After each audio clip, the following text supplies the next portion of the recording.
programang ito ay rated SPG. Striktong patnubay at gabay ng magulang ang kailangan. Maaaring may masiselang tema, lengguwahe, karahasan, sexual, horror o droga na hindi angkop sa mga bata. Mga kaganapan sa Lilet Matias. Si Lilet at Mia ay parehong nakakaranas ng matinding pagsubok sa kanilang pamilya. Pero magkaibang pananaw ang kanilang dalawang hinggil sa kanilang sitwasyon. Si Mia bilang bunso sa kanilang magkakapatid at natitirang tagapag-alaga ng mga ari-arian ng kanilang mga magulang ay napilitang makipaglaban para sa karapatan ng kanyang pamilya, lalo na sa kabila ng hindi pagkakaunawaan sa pagitan nila ng kanyang mga kapatid. Ipinaglaban niya hindi lamang ang mga materyal na bagay, kundi pati na rin ang legacy ng kanilang mga magulang. Bagamat may sakit sa loob dahil sa hindi pagkakasundo sa mga kapatid, pinili ni Mia na patunayan na may karapatan siya sa mga ari-arian at hindi siya matitinag ng kahit na sinuman. Si Lilet, sa kabilang banda, ay isang matatag at malakas na tagapagtanggol ni Mia. Nakaka-relate siya kay Mia dahil pareho nilang pinapangalagaan ang mga pinundar ng kanilang pamilya.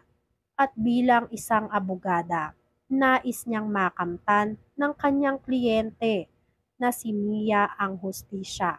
Gayunpaman, nagdadalawang isip rin si Lilet na magsampa ng kaso laban sa kapatid niyang si Eira, lalo na't batid niyang magdudulot pa ito ng mas malalim na hidwaan nilang magkapatid.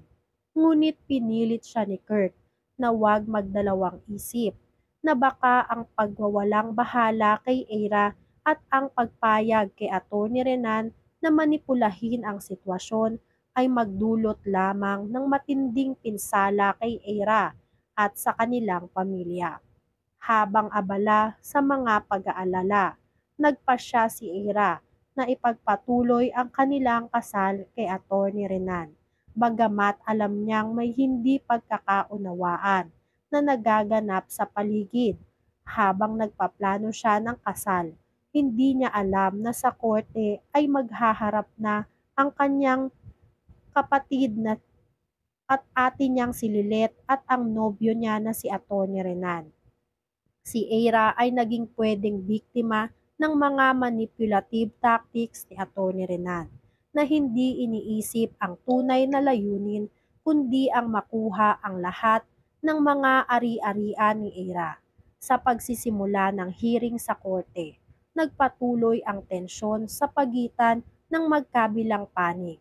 Si Lilet bilang tagapagtanggol ni Mia ay hindi natatakot harapin ang mga kapatid ni Mia, lalong-lalo na si Atty. Renan, at pinakita ang mga ebidensya na nagpapakita ng kanilang hindi tamang gawain. Si Atty. Renan na ang layunin ay mapabagsak si Lilet sa korte ay nagpakita ng kanyang lakas sa korte. Ngunit sa kabila ng mga banta, hindi matitinag si Lilet. Ang hindi pagkakasunduan ay patuloy na lumalala, lalo nang magsimula ang cross-examination ni Atty. Renan, kung saan kitang-kita ang tensyon sa pagitan nilang dalawa ni Lilet. Si Mia, sa kabila ng takot at pangamba sa pagtutok sa kaso, ay naniniwala na wala na silang laban ni Atty. Lilet at pinangako naman ni Lilet na hindi siya pababayaan. Sa kabila ng lahat ng ito, si Eira ay patuloy na nahuhulog sa maling impormasyon mula sa kanyang nobyo na si Atty. Renan, na tila may masamang layunin sa likod ng kanyang mga hakbang. Hakbang nagsimula na siyang magduda sa kanyang kapatid. Hindi niya alam na ang mga pangyayaring ito ay pwedeng magdulot ng pagkalugi sa kanya kung patuloy niyang susuportahan si Atty. Renan. Sa isang huling bahagi ng kwento, hindi mapigilan ni Lilet na madama ang sakit mula sa mga akusasyon ni Eira, habang si Eira ay patuloy na tinatablan ng paglilinlang ni Atty. Renan. Napilitan na si Lilet na ipaglaban ang tamang hakbang. Hindi siya papayag na basta-basta makukuha ng iba ang mga bagay na hindi naman nila karapatan. Dito muling nagbukas ang mga tanong sa kanilang pamilya.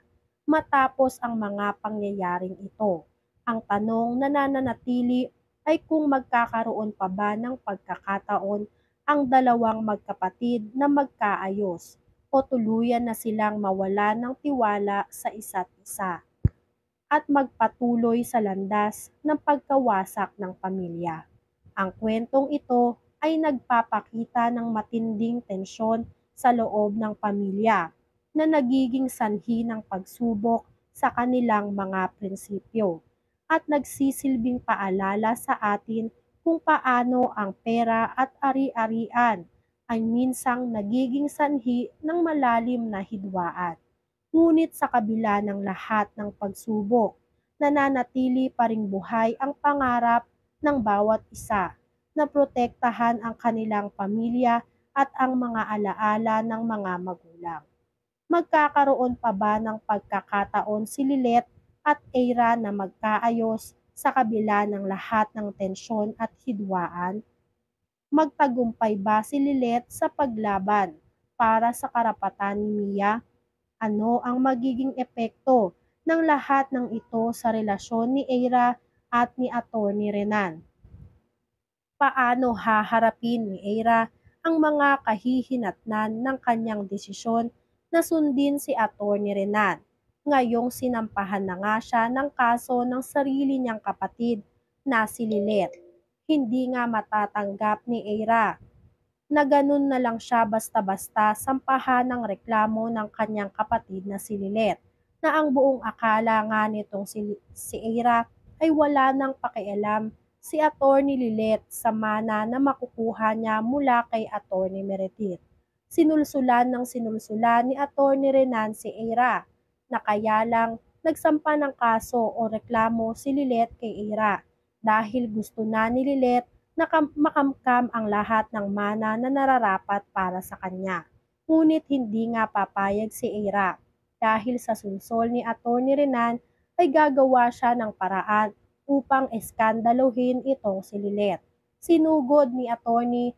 Eira si Lilet sa opisina ng PAW. Dito nagkaroon ng tensyon sa pagitan nilang dalawa. Nagkaroon ng sumbatan sa kanilang dalawa dahil hindi na maatem nitong si Lilet ang lahat ng mga akusasyon sa kanya nitong si Eira. Ang gusto lamang daw nitong si Lilet ay makuha ang legacy na ipinamana sa kanilang dalawa ng ina nilang si Atty. Meredith.